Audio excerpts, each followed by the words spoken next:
네, 해설갑니다. 오늘 9월 14일 화요일에 인사드립니다. 오늘 시장이 상승을 했습니다. 경기 민감주 쪽, 위드 코로나, 이런 쪽에서 좀 상승이 나왔죠. 아무래도 좀 낙폭이 좀 과대했었고, 이런 쪽에 좀 기관이 전체적으로 좀 매수가 좀 들어오면서, 이런 경기 민감주 쪽에서 시세를 주는 흐름이 오늘은 좀 진행이 됐고, 오늘 방송은 시장 얘기도 좀 말씀드리고, 좀 카카오 얘기도 좀 말씀드리고, 이제 뭐 관심 종목도 좀 보고, 그리고 오늘 9시 반에 미국에서 이제 소비자 물가 지수가 발표가 돼요. CPI가 발표가 될 텐데, 오늘이 정말 큰 기로에 서 있다고 좀 생각을 합니다.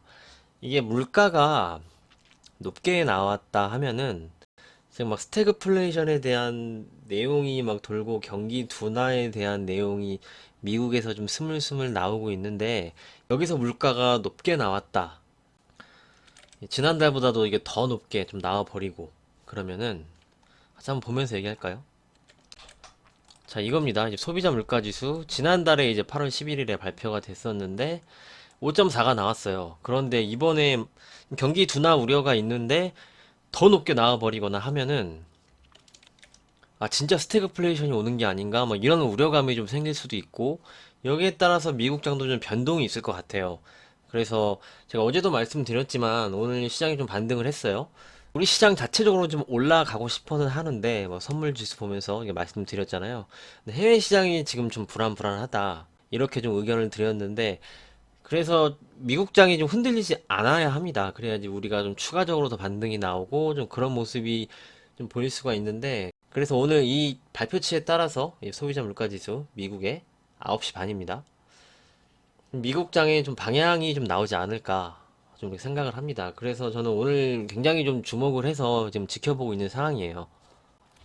이 부분은 제가 영상을 9시 반 전에 이게 업로드가 될 텐데, 결과가 나오면 흐름을 댓글로 좀 고정시켜서 추가적으로 의견 드리도록 하겠습니다. 그래서 지금 미국장 굉장히 중요한 위치에 있다. 오늘 좀 변곡이 되지 않을까. 여기서 좀 다시 한번 상승 쪽으로 턴을 하나? 아니면은 계속 지금 추세대로 하락을 하는지의 여부가 오늘 좀 나올 것으로 좀 보여진다. 이렇게 좀 말씀드리도록 하겠습니다. 그러면서 오늘 시장 먼저 볼게요. 오늘 코스피가 좀 동시호가에 좀 밀렸어요. 삼성전자를 좀 밀면서 0.67% 상승을 했고, 코스닥이 1.1% 좀 상승을 하면서 모처럼 이제 좀 상승을 해주는 그런 모습이 좀 진행됐습니다. 자, 수급을 보면은 오늘은 이제 기관이 좀 강하게 매수를 해서 지수를 좀 끌어올렸다, 이렇게 말해도 과언이 아니죠. 그러면서 시장 상승을 틈타서 이제 개인이 한 1조 3천억 정도 좀 매도를 해주는 그런 모습이 좀 진행이 됐고, 최근에 선물 흐름이 굉장히 좋아요. 그래서 이것 때문에 이제 제가 어제 방송에서도 우리 시장 자체적으로는 좀 올라가고 싶어 한다. 왜냐하면 이제 선물을 계속 플러스 순매수로 상방을 베팅을 하고 있으니까, 이렇게 해서 좀 말씀드린 부분이고요. 이제 풋옵션을 오늘 그래도 좀 샀습니다. 외국인이 선물은 이제 매수를 해줬지만 반대 이 풋옵션으로 옵션 시장에서는 좀 풋옵션 하락 쪽으로 좀 매수를 했다는 점, 오늘 이제 수급에 대해서 좀 말씀드리도록 하겠습니다. 저는 이제 만기를 뭐 한 일주일 정도 앞두지 않고서는 이제 옵션보다는 선물을 더 중요하게 생각합니다. 왜냐면은 선물이 자금이 더 커요. 이제 옵션보다 자금이 크기 때문에 선물 지수를 계속 중점적으로 구독자님들께 좀 말씀을 드리는 부분인데, 오늘도 좀 추가 매수가 좀 들어왔어요. 그러면서 이제 누적이 1조 4,700억. 그래서 굉장히 지금 선물을 많이 사서 외국인이 들고 가고 있다. 이렇게 좀 말씀드리도록 하겠습니다. 그럼 이렇게 물어보실 수 있어요. 이렇게 수급도, 선물 수급도 좋아지고, 뭐 현물 매수도 좀 해주고, 시장의 흐름이 좋아지는데, 그럼 우리 시장도 다시 3,300 넘어서 뭐 3,400 가고, 이렇게 좀 갈 수 있는 거 아니냐라고 저한테 질문을 주시면, 어제도 좀 의견을 드렸지만, 그래도 이제 변한 건 없습니다. 시장은 제가 이제 박스권 대응으로 좀 말씀을 드렸어요. 박스권 대응으로 좀 말씀을 드리고, 결국은 이제 내년까지 이제 박스권으로 좀 움직일 가능성이 크다. 그럼 상황 설명도 좀 많이 드렸는데, 그렇죠. 지금 이렇게 뚫고 막 넘어가서 시세를 줄 수 있는 환경이 아니라는 거예요, 일단. 우리나라도 금리 인상도 시작을 했고, 이제 어제도 말씀드렸지만 뭐 유럽의 테이퍼링 시작, 미국도 이제 테이퍼링 할 것이고 유동성이 일부 이렇게 줄어들고 그러면 주식시장도 이제 변동이 생길 수가 있고 이런 상황이 계속적으로 직면해 있는 겁니다. 그래서 박스권 대응 그리고 공략은 친환경 쪽을 순위로 조정시에 공략을 하는 그런 전략을 좀 말씀을 드렸고 그리고 뭐 이렇게 고점에서 막 40%, 50% 이렇게 빠져서 바닥을 이렇게 만들어주고 뭐 그런 쪽은 이제 우리가 봐도 되죠. 뭐 추가적으로 더 기업의 문제가 있거나 그런 게 아니면은 이제 바닥 기고 다시 이렇게 올라올 수가 있으니까 이런 쪽에서 공략을 하는 거는 괜찮다고 좀 생각을 합니다. 그래서 결국은 시장은 뭐 올라도 크게 없다. 아직도 이제 봐야 될 사항도 많고 뭐 흐름이 오늘 올랐다고 바로 막 바뀌어서 그런 시점도 좀 아니다. 이렇게 좀 말씀드리도록 하겠습니다. 그래서 이런 박스권 시장에서 변동성을 좀 대응을 해서 일부의 현금을 좀 가지고 가시는 것을 권해드린다 말씀을 드렸죠. 그리고 그 현금화를 할 때 가장 중요한 게 내릴 때 하시면 안 된다고 그랬습니다. 올라왔을 때 시세 주고 모두가 빨간불 보고 이렇게 호가창도 좋아지고 모두가 좀 매수를 할 때 그때 현금화를 하는 거지 막 이렇게 빠진다고 최저점에서 막 하시면 안 된다고 말씀을 드렸습니다. 그래서 이제 어제 방송에서 전략이 추석 전에 시장이 이렇게 올라가거나 하면은 현금 확보를 못 하신 분들은 현금을 할 수 있는 기회로 좀 보셔야 된다. 좀 이렇게 의견을 좀 드렸습니다. 그래서 뭐 어저께 시황과 크게 변한 건 없어요. 제가 이때도 말씀드렸어요. 이날에. 이날 손절하지 마시라고 말씀을 드렸어요. 그냥 아무것도 하지 말고 그냥 계세요 라고 말씀을 드렸습니다. 현금도 없고 그러면은 막 짜증나서 다 팔고 떠나고 그런 마음이 굉장히 많이 들었을 수 있는데 그냥 가만히 계시는 게 좋다. 뇌동매매 하시면 안 된다 절대. 이 말씀을 드렸죠. 지금 시장은 그런 시장이 될 수밖에 없다는 겁니다. 그래서 막 오른다고 막 쫓아서 가면은 또 추가적으로 상승을 하지 못하고 다시 또 밀려요. 그리고 막 밀다가 여기서 야 진짜 이거 더 빠지겠다 하면은 다시 거기에 저점 만들고 올라갑니다. 근데 이런 시장이 계속적으로 좀 진행이 될 수밖에 없습니다. 이런 구조를 좀 이해를 하시고 마냥 작년처럼 막 계속 버틴다고 올라가고 그런 시점이 아니라는 점을 다시 한번 좀 말씀드리도록 하겠습니다. 그래서 이제 결론은 현금 확보 일부 좀 하시는 것 좀 말씀드리고요. 모두 한40% 정도는 제가 50%까지는 얘기했어요. 최대 50%. 좀 여유가 있으신 분들은 그리고 좀 없으신 분들도 한 30%는 가지고 가시면서 시장의 좀 변동성도 좀 대비를 하고 추석 연휴 끝나고 바로 FMC 있다고 말씀을 드렸습니다. 그런 것도 좀 대비를 하고 좀 가셔야 된다. 의견을 드렸죠. 그래서 그 의견 다시 한번 말씀드리도록 하겠습니다. 그래서 오늘 시황에 대해서 결론을 말씀을 드리면 오늘 올랐어도 뭐 크게 변한 것은 없다. 일정 수준의 현금 가지고 가는 것을 계속 권해드린다. 올라가는 것은 매도의 기회로 그리고 그 변동성에 대비해서 빠지면은 내가 준비를 해놓고 좀 매수를 할 수 있도록 좀 준비가 좀 돼 있으셔야 한다. 이렇게 말씀드리도록 하겠습니다. 그럼 오늘 이제 카카오에 대해서 좀 말씀을 드릴게요. 카카오가 굉장히 이슈가 많이 돼서 이거를 이제 보는 사람마다 생각도 많이 다릅니다. 뭐 댓글들을 보면은 뭐 삼성이 했으면 가만뒀겠냐 뭐 이런 댓글도 많이 있고 뭐 이제 시대의 흐름이다. 카카오를 내버려 둬야 된다. 이제 이렇게 시대가 바뀌고 있고 누가 뭐 전화 예약 그런 걸 하냐. 다 이제 스마트폰으로 하는 시대인데 그러면서 이런 기업들에 뭐 지원을 해줘야 된다. 뭐 굉장히 의견이 많아요. 굉장히 의견이 많은데 일단 팩트를 먼저 생각을 해봐야 돼요. 팩트는 규제 카드가 이미 나왔어요. 규제를 한다라고 했고 거기에 대해서 이제 카카오가 거기에 대해서 놀라서 좀 어느 정도 골목 삼고 뭐 철수를 한다 이런 얘기가 좀 최근에 좀 나오고 있는 그런 상황이고 이게 이제 규제가 좀 시작이 되면은 실적 부분에서 줄어들 수밖에 없죠. 그렇죠. 카카오가 굉장한 성장성으로 실적도 폭발적으로 이제 증가를 한다. 뭐 이렇게 가고 있었는데 이제 팩트는 규제를 한다는 겁니다. 규제를 한다고 해서 뭐 이게 다시 우리가 원점으로 돌릴게 이런 게 아니고 규제할 거야. 너네 너무 막 골목 상권에 침해를 하고 너네 너무 문어발식 확장을 하고 있어. 그렇기 때문에 이제 규제를 한다. 나온 내용이 나오면서 이제 하락이 좀 진행이 됐죠. 그럼 실적과 연관이 있으니까 그러면서 이제 하락이 진행이 된 겁니다. 그래서 뭐 의견은 양쪽 의견이 다 뭐 여기서 들으면 맞고 저기서 들으면 맞지만 팩트로는 규제가 시작이 됐다는 거예요. 그렇죠. 그 부분은 인정을 해야 됩니다. 그러면서 제가 오늘 장중에 카카오를 보면서 막 4%, 크게는 5%대까지 하락을 했었잖아요. 5.2%까지 하락을 했었네요. 근데 좀 의아했어요. 이렇게 시가총액 3위까지 갔던 대형주가 쉬지도 않고 빠질 수가 있나? 오늘 정도는 이게 빠지면 안 되는데? 라고 좀 생각을 했거든요. 왜냐면은 제가 지난 방송에서도 추세선을 좀 그려드렸어요. 여기서. 이렇게. 근데 이 추세선을 다이렉트로 빠져서 이게 뚫고 다이렉트로 이렇게 뚫고 갈 수는 없거든요. 다이렉트로. 한번 걸렸다 가야 되는데 장중에 장대음봉으로 막 뚫으려고 막 하고 있더라고요. 살짝 좀 깼었는데 오후에 이제 사모펀드랑 좀 기관 자금이 좀 들어오면서 좀 급격하게 좀 상승한 모습이 좀 보입니다. 그러면서 이제 거래량도 좀 증가를 했죠.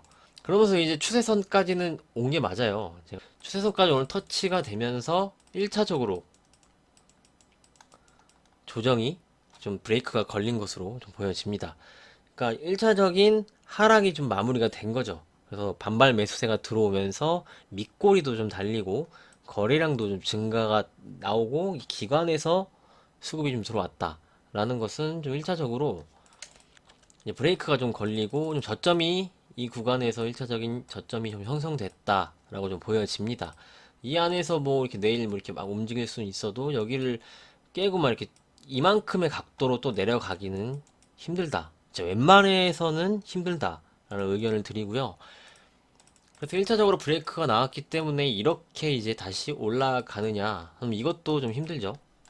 왜냐하면 이렇게 거래량이 증가를 하면서 매물을 쌓아놓고 내렸기 때문에 V자로 가는 것도 굉장히 힘든 상황이고 이제 기술적으로 봤을 때 카카오는 이제 시간이 많이 필요합니다. 저는 개인적으로 단가가 막 이 정도 되신 분들에게 반등 시 매도를 권해드려요. 근데 단가가 막 여기 이렇게 막 15만 원 이상 그러면 이제 손절을 못 하시잖아요. 그러면 여기서 막 추가 매수 물타기도 섣불리 지금은 들어가서는 안 되는 자리입니다. 브레이크가 걸렸기 때문에 반등이 나오지만 반등이 나와도 계속 이렇게 올라가는 게 아니고 계속 이렇게 움직여야 돼요. 그러면서 이제 이평선도 내려오고 매물 소화가 이제는 좀 진행이 돼야겠죠. 그리고 규제에 대한 내용이 마무리가 된 부분이 아닙니다. 그렇기 때문에 섣불리 물타기 하셔도 좀 안 된다는 그런 의견 드리고 단가가 크게 차이가 나지 않으시거나 뭐 오늘 뭐 매수를 하셨거나 하시는 분들은 단기적으로만 좀 보시면서 수익 주셨을 때 좀 나오고 해서 카카오는 좀 시간이 필요하기 때문에 좀 지켜보시는 게 좋겠다. 이렇게 좀 의견 드리도록 하겠습니다. 이게 이 패턴이 내릴 때요. 거래량이 없이 내리면은 금방 올라갈 수도 있어요. 왜냐하면 매물벽이 얕기 때문에. 그런데 거래량이 증가하면서 떨어지는 것은 누군가는 많이 매도를 했죠. 외국인이 많이 매도를 했죠. 그럼 누군가 개인이 많이 받아줬잖아요. 그럼 이렇게 올라오면은 매물이 이렇게 나옵니다. 여기에 대해서 설명을 드렸었죠. 이만큼 거래량이 터져서 내려왔기 때문에 여기서 올라가려고 하는데 거래량이 터지지 않으니까 매물이 나오잖아요. 그래서 여기가 좀 두텁게 고점 형성이 되는 거죠. 뚫지 못하고. 그렇죠. 그래서 여기서도 거래량이 터졌기 때문에 바로 올라가는 게 힘든 거예요. 이거는 이제 패턴이에요. 정석적인 패턴입니다. 그래서 이렇게 좀 의견을 드리는 것이고요. 카카오는 다시 뭐 15만 원 넘어서 올라가기까지는 시간이 좀 필요할 것으로 좀 보여진다. 물타기는 규제 부분이 좀 잠잠해지고 다시 한번 뭐 이중 바닥을 만들거나 저점을 확실히 형성했을 때 그때 물타기를 하시는 것을 권해드린다. 이렇게 좀 정리를 해서 좀 말씀드리도록 하겠습니다. 카카오에 대해서 이렇게 좀 의견 드리도록 하겠습니다. 그리고 다음으로 우리가 좀 관심을 갖고 좀 봐야 될 종목을 하나 볼 텐데 컴투스입니다. 컴투스가 여기 고점에서 18만 원까지 올라갔다가 98,100원까지 떨어졌어요. 근데 지금 오늘 10만 2천 원이니까 거의 한 42% 정도 빠졌어요. 고점에서. 조정이 굉장히 많이 진행이 됐죠. 컴투스에는 게임이 뭐 부진하다 뭐 이런 내용 나오면서 막 하락하고, 이때는 막 중국에 대해서 미성년자 게임 시간 규제 있었잖아요. 그러면서 막 추가적으로도 하락을 하고, 그리고 NC소프트까지 뭐 하락을 하면서 게임주가 굉장히 안 좋았어요. 그러면서 이 종목도 계속적으로 좀 하락이 좀 진행이 돼서 40% 이상 하락을 했는데, 그런 패턴을 한번 보겠습니다. 고점에서 얘도 이렇게 좀 3, 4년을 단기간에 좀 만들고, 다 이렇게 고점 신호가 나와요. 그렇죠. 그리고 여기 고점이 있었죠. 크게는 싼 고점, 그리고 여기서 3, 4년으로 짧게 만들어주면서 이 구간에 한번 나락이 진행이 됐습니다. 나락가고 여기서 이렇게 질질질 내려와요. 질질질질 내려오다가 여기서 한번 더 2차 나락이 진행이 됐습니다. 여기서 나락이 한번 갔어요. 제가 설명을 드리죠. 주가가 이렇게 빠져요. 빠지다가 각도가 이렇게 내려가면은 저점 형성이 될 가능성이 크다. 반대도 똑같죠. 올라가다가 이격이 이렇게 높아지면은 고점이 나올 수 있다. 이게 카카오였어요. 카카오 고점 때 정확히 잡아드렸습니다. 얘는 이제 반대로 보면은 이렇게 갔다가 이렇게 떨어진 거죠. 그래서 여기가 1차 나락이고 2차 나락 구간이에요. 지우고 얘는 이제 채널이 이렇게 움직이죠. 이렇게 요런 채널에서 이제 움직이는 거였어요. 여기서 이렇게 움직이다가 이 채널을 깨면은 제가 언더슈팅이라고 말씀드렸죠. 이제 강의를 좀 해드렸는데 이때 언더슈팅이 나오니까 바로 좀 회복을 해주고 여기 채널 안에 다시 들어오는 그런 모습입니다. 근데 여기서 이거를 딱 지우고 보면은 이게 내려가다가 2차 나락이 나오고 여기서 이제 쌍바닥이 좀 만들어지고 있어요. 그렇죠? 쌍바닥이 만들어지면서 여기 저점을 좀 지지해주는 모습이 좀 진행이 됐고, 패턴상 여기서는 거래량이 증가를 했어요. 장대목 맞으면서 거래량이 증가를 했기 때문에 못 올라간다 그랬죠. 바로. 왜냐면 거래량이 증가가 나왔기 때문에. 이렇게 보면 더 쉽습니다. 자, 이렇게 보면은 쌍고점에서 장대목 맞으면서 거래량이 증가가 나왔잖아요. 이건 낙폭과대가 아닙니다. 그렇죠? 낙폭과대가 아니고 추가적으로 이렇게 하락이 나왔어요. 이렇게. 여기서 이제 2차 나락 구간에 거래량이 보시면은 이만큼 증가를 하지 않았어요. 이 뜻은 뭐냐? 팔 사람은 이미 웬만큼 다 팔았다. 그렇죠. 여기서도 이렇게 막 투매가 나오고 거래량이 증가가 나와야 되는데 거래량이 늘지가 않고 하락이 나왔어요. 뭐 시장 하락하면서 이제 나왔지만 거래량이 전혀 증가하지 않았다는 것은 이미 팔 사람들이 많이 팔았다는 거죠. 그러니까 이제 추가 하락이 좀 제한적이고 쌍바닥을 만들어 준 겁니다. 거래량 바닥은 주가 바닥, 거기에 쌍바닥 만들어졌죠. 패턴이 고점에서 40%가 하락하고, 그리고 엄청 안 좋은 뉴스 중국 규제, 뭐 게임주 NC소프트 나오면서 뭐 실적 규제, 실적 부진 나올 거 다 나왔습니다. 그렇죠. 그러면서 이제 크게 하락을 했기 때문에 여기서 이제 쌍바닥 만들어주고 거래량 바닥, 주가 바닥. 그리고 이제 월봉으로 한번 볼게요. 월봉을 보면은 얘는 큰 삼선이 나왔죠. 월봉입니다. 월봉. 그러면서 이제 고점에서 이만큼 조정이 나온 건데 얘는 이 120 월선을 지켜주면서 갔어요. 계속. 그렇죠. 근데 지금 조정이 120 월선까지 음봉이 하나, 둘, 셋, 넷, 다섯 개가 나오면서 지금 진행 중인데 여기서 지금 120 월선까지 왔기 때문에 1차적으로 얘가 밀 만큼은 어느 정도 좀 민 게 아닌가. 그러면서 이제 거래량도 바닥권에서 움직이고 있기 때문에 그래서 이렇게 좀 바닥이 형성이 되는 종목은 내가 좀 관심을 갖고 추석을 좀 보내도 되지 않을까 이렇게 말씀드리도록 하겠습니다. 오늘은 여기까지 좀 말씀을 드리고요. 다음 시간에 추가적으로 더 의견 드리는 시간 갖도록 하겠습니다. 오늘 CPI가 굉장히 중요할 것 같습니다. 그래서 좀 주목을 해서 볼게요. 그래서 다음 이제 댓글로 좀 추가적으로 의견 드릴게요. 오늘도 수고 많으셨습니다. 감사합니다.